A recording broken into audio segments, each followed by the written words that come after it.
시청자 여러분 안녕하세요. 특색 있는 기보를 골라 시청자 여러분들께 더 자세하게 소개해드리는 굿초이스 K바둑 초점국 시간입니다. 오늘 해설에는 김만수 프로와 함께합니다. 안녕하세요. 네, 안녕하세요. 네, 오늘은 어떤 특색 있는 기보가 준비되어 있나요? 네, 오늘 굿초이스 시간은 작년 도했던 바둑 중에서 가장 이변의 한 판입니다. 신예였던 박하민 선수가 1인자 박정환 구단을 꺾었던 한 판입니다. 네, 박하민 선수와 박정환 선수의 대국 한국바둑리그에서 펼쳐졌는데요. 저희 대국에 앞서 선수 정보와 대회 정보 살펴보겠습니다. 네, 한국기원에서 주최 주관을 맡았고요. 2018년 8월 9일에 대국했던 내용입니다. 네, 이 바둑 당연히 한국기원 소속 프로기사가 출전하고요. 1시간 대국입니다. 그래서 약간 시간이 있었던 한 판이고 60초 초읽기 한 번입니다. 네, 박하민 4단과 박정환 9단. 네, 입단 연도가 굉장히 차이가 많이 나요. 아무래도 이제 박하민 이 4단 입장에서는 이 박정환 구단이 목표이면서 약간 우상이죠. 박하민 선수 꾸준히 성장을 했습니다. 2016년도부터 신왕전 등 준우승을 하면서 신예 기사 중에서 상당히 좋은 성적을 거두고 있습니다. 특히 자국 랭킹을 보시면 56위권까지 치고 올라가면서 KB 리거까지 활동하게 됐고요. 박정환 구단이야 제가 굳이 소개 안 시켜드려도 되겠죠? 네.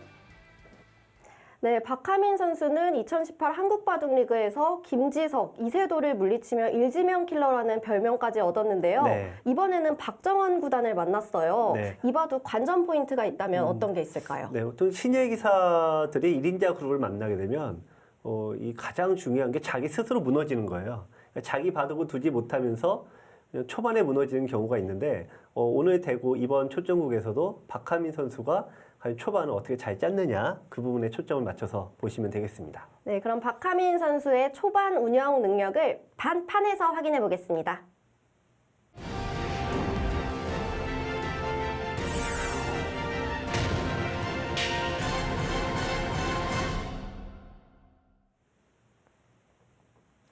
제한 시간은 각자 1시간 60초 1회로 이 대국은 장고대국으로 진행됐습니다. 네, 요즘 1시간이 장고대국이라고 하는데 예전에는 1시간이면 속기바둑이었죠. 네, 점점 바둑의 기술도 발달이 되고 또 이 TV 대국이 좀 주가 되면서 요즘에는 1시간이 장고바둑이 됐습니다. 네. 네, 박정환 구단의 흑번으로 시작됐습니다. 네, 저도 이제 박하민 사단처럼 저도 이제 지금은 8단인데요. 네. 저도 이제 제가 활동하던 시절 3단과 4단 때는 이창호 구단이 1인자였습니다. 이창호 구단하고 한 번 더 보는 게 정말 소원이면서 두려운 일이었는데 제가 4단 때인가요? 한 번 둔 적이 있어요. 그때 막상 자신이 있다고 생각을 했는데 막상 앞에 앉으니까 이게 정신이 하나도 없는 겁니다. 저도 이제 처음 둘 때 그런 느낌을 받아서 네. 처음에 바둑이 망가지고 시작을 했는데 네, 오늘 박하민 선수가 이 대구 둘 때 좀 마음을 차분하게 두지 않았을까 생각을 해봅니다. 박하민 선수는 또 요즘에 네. 인공지능으로 공부를 굉장히 많이 네. 한다고 하는데 인공지능이 인간보다는 무조건 세기 때문에 사람과는 누구나 해볼 만하다는 그런 자신감이 있다고 합니다. 네, 그렇죠. 우리 김예슬 캐스터도 바둑을 배울 때 네. 저 박정환 구단한테 한 수 배우면 김만수 만나면 이길 것 같다 이런 생각하지 않습니까? 안 네. 하나요? 그러니까 고수에게 배우면은 내가 누구하고 만나도 해보면 하다 이런 생각 들게 되는데 요즘에 이제 인공지능이 많이 개발이 되면서 많은 프로기사들이 자신감을 찾는 그런 계기가 되는 것 같아요. 네, 지금 인공지능의 영향을 많이 받아서 양화점으로 이제 대국이 진행되고 네. 있는데요. 네. 3-3 정석이 나왔어요. 처음에 이제 알파고가 처음에 나올 때는 이런 수가 없었는데 이제 알파고 마스터라 그러죠. 네. 알파고 다음 버전인데 이세돌을 꺾은 다음 버전에서는 이게 바로 3-3에 들어가서 정말 이 바둑계를 충격에 빠뜨리게 됐죠. 지금 이제 한 칸 뛰는 것이 되게 좀 신기한 수예요. 지금 예전에는 이런 식의 작전이 되면은 흑이 당연히 좋지 않다라고 생각을 했습니다. 자, 이쪽에 한 점을 잡고 이쪽으로 나오게 되면은 당연히 2점을 잡았으니까 백이 좋지 않느냐 그랬는데 알파고가 보여준 게 이쪽을 빨리 차지하고 선수를 한 번 더 잡아서 두게 되면은 자 보세요. 이쪽은 백이 흑이 차지했죠. 네. 이쪽은 흑이 먼저 두었죠. 그러니까 흑이 동시에 두 개로 둔 꼴이 돼서 이 3-3에 먼저 들어가는 것이 훨씬 이득이라는 것을 증명을 했습니다.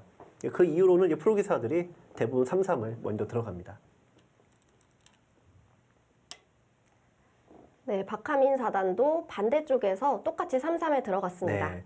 오늘 이 바둑은 이제 제가 작년에 두어졌던 바둑이고 결과를 알고 있지 않습니까? 네. 이 박하민 선수가 1인자 박정환을 꺾은 그런 한 판인데 여러분들께서 보통 생중계로 보실 때는 아 이거 누가 이길까? 요즘 그런 생중계로 볼 땐 그런 재미가 있지만 이 초중국 시간에는 결과는 알고 있지만 이런 수들이 왜 이렇게 두어졌을까? 그런 부분에 초점을 맞춰서 보시면 좋을 것 같아요. 근데 지금 보시면은 참 재밌는 게 자, 여기를 흑이 두니까 백이 다짜고짜 손을 빼고 반대쪽으로 두지 않습니까? 네. 아마 이런 부분들이 굉장히 의아하실 거예요. 바로 끊는 거는 흑이 조금 좋아 보여서 네. 네, 백이 손을 빼고 반대쪽으로 네. 갔습니다. 이 바둑판의 구조상의 문제인데 보시면은 이 귀가 4개고 변도 똑같이 4개 아닙니까? 네. 그래서 이쪽에서 흑이 차지했다. 그러면 여기서 목매달 필요가 없어요. 반대쪽으로 두면은 결국 똑같은 겁니다. 흑이 이쪽으로 두면은 여기서 선수 잡아서 백은 여기 두면 똑같고요. 그러니까 이게 흔히 맛보기 이론이라는 건데 아마 이 바둑에서는 고급자분들에게도 생소한 이 맛보기 이론의 향연이 펼쳐집니다. 맛보기 이론 하니까 옛날에 어렸을 때 두었던 따라 바둑이 떠오르는데요. 그렇죠. 네, 흉내 바둑이라고 하죠. 네. 그 흉내 바둑이 은근히 잘 통합니다. 예전에 80년대만 하더라도 흔히 조서 시대라고 하죠. 조은영 구단과 서봉수 구단이 천하의 양분하듯식인데, 근데 서봉수 구단이 조은영 구단에게는 승률이 한 30%밖에 안 돼요. 그래서 이제 특히 초반에 판이 밀려버리니까 괴로운 겁니다. 그래서 서봉수 구단이 끙끙대면서 하는 비책을 마련하는데 그 비책 하나로 타이틀 4개를 뺏어옵니다. 그게 혹시 흉내 바둑이었나요? 그렇죠. 흉내 바둑이죠. 그래서 그 흉내 포석은 서봉수 구단이 좀 약하다고 생각을 해서 이 조은영 구단의 장점인 이 초반을 그대로 흉내를 내는 거예요. 네, 그래서 타이틀 4개를 뺏어왔는데 원래 흉내 바둑이라는 것은 따라하는 쪽이 좋지는 않습니다. 자, 그래서 한번 결국은 깨졌죠. 그 포석이. 자, 지금 지켰죠. 지켰는데 이렇게 되면 지금 흉내 바둑이다 말씀드렸잖아요. 네. 네, 그럼 이제 백도 이 아래쪽을 따라두는 게 아니에요. 따라두게 되면은 이쪽에서도 당하고 여기도 당하니까 결국 이제 따라쟁이가 됩니다. 지금 마늘모로 지킨 수는 끊어지는 수를 방비하는 수죠. 그럼요. 네. 원래 약점은 그냥 정확하게 서로 이쪽을 그냥 정확히 이어주면 좋아요. 그러니까 흑은 이쪽을 딱 이어주면 서로 좋고, 지금 백도 이 자리가 서로 이제 그런 요점인데, 역시 이런 것들은 이제 프로들은 다음 수 예측을 하니까 좀 효율적으로 지킨다고 보시면 되겠습니다. 근데 실은 저런 수들은 그렇게 중요하진 않아요. 네, 흑은 하변으로 네. 다가섰고요. 네. 백도 상변으로 줄까요? 그렇죠. 받아주면 안 되죠. 받아주면은 이런 일이 펼쳐지죠. 보시면은 백은 받아주면은 자 흑이 이렇게 되었다고 볼까요? 흑이 이 자리도 흑이 차지하고 여기도 흑이 차지하면은 이건 덤의 가치보다 훨씬 크니까 네. 이거는 이제 백이 망가지는 겁니다.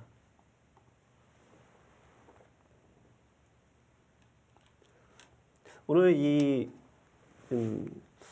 시간을 지금 보시는 시청자분들은 아마 좋은 팁을 하나 배워가시는 거예요. 어떤 팁을 배워갈 수 있을까요? 네, 나보다 센 상대가 될 때 흉내 바둑을 한번 더 보면 된다. 네. 그 흉내 바둑을 타파할 수 있는 방법이 있을까요? 네. 결국 이제 똑같이 두면은 제가 귀가 4개, 변이 4개다 말씀드렸는데 네. 바둑판이 다 짝수죠. 네. 유일하게 홀수가 되는 곳이 있어요. 중앙이 홀수죠. 그렇죠. 그러니까 중앙에서 이 가치가 되는데 중앙에서 7집 이상의 덤을 뺄 수 있는 가치를 만들어 내면은 흑이 무조건 이기는 거죠. 그러니까 백이 흉내 바둑으로는 7집 이상이 벌어지니까 결국은 못 이겨요. 결국은. 근데 흙이 이게 두는 거를 좀 기다렸다가 네, 약간만 잘못 뒀다. 그러면은 바로 바꿀 수가 있습니다. 네, 백은 상변에서 한 칸 더 다가섰는데요. 네. 하변과 상변 어떤 차이가 있을까요? 네, 이거는 이제 박하민 선수가 자, 흉내를 내는 입장에서는 이런 거예요. 똑같이 두다가 상대가 지금까지 똑같이 뒀는데 맞았다고 생각하니까 따라두죠. 네. 근데 상대가 여기를 뒀어요. 그러니까 이건 틀렸다고 생각하니까 하나 더 갔습니다. 이게 무슨 차이냐? 자, 이 모양에서요. 백이 여기를 두면은 보통 두 칸으로 벌려서 두 칸 벌리면 살아있는 돌이에요. 네, 하지만 이쪽에 한 칸은 벌린다고 해도 흙이 못 살아 있습니다. 한 집밖에 못 내죠. 그렇죠. 그리고 이 자리가 또 급소 자리에 남기죠. 바로 호구 자리 급소에 남기게 돼서 넘어가니까 집이 나질 않습니다. 네, 따라서 박하민 선수 입장에서는 이 수가 실수다. 박정환이 뒀다고 해도 이건 난 실수라고 생각하는 거야 하면서 손을 빼는 거죠. 하나 더 갔어요. 자, 이쪽을 더 가니까 백은 아무래도 이쪽이 조금 여유가 있는데 흙이 급하지 않습니까? 네. 그래서 이제 흙이 움직이니까 백은 이제 여기 따라두지 않고 이쪽으로 더 공격적으로 가고 있습니다. 박하민 선수가 한국물가정보팀 선수인데 네. 제가 이 바둑을 한국물가정보팀의 유병용 선수와 이제 네. 이야기를 나누어 봤어요. 네. 근데 이게 초반이 인공지능끼리 둔 바둑이랑 수순이 아주 똑같다고 그래요? 하더라고요. 네. 저 요즘 누가 사람이고 누가 컴퓨터인지. 네. 그만큼 박정환 네. 구단과 박하민 사단이 좀 완벽하게 두고 네. 있다라고 볼 네. 수가 있겠죠. 요즘에는 이제 컴퓨터와 더불어 공부하는 게 뭐 피할 수 없는 흐름이죠. 네. 근데 또 이세돌 구단은 인공지능으로 잘 공부를 안 한다고 하던데요. 그게 이제 아마 이세도보다는 그 1인자라는 그 프리미엄이 있지 않습니까? 네. 그리고 자존심이 있기 때문에 역시 좀 따라하지 않는 편인데 지금까지 보면은 인공지능에게 이긴 유일한 사람은 이세돌이에요. 그쵸. 그러니까 이세돌보다는 굳이 따라할 필요가 없다고 생각할지 모르겠습니다. 하지만 관심은 많이 가지겠죠. 네.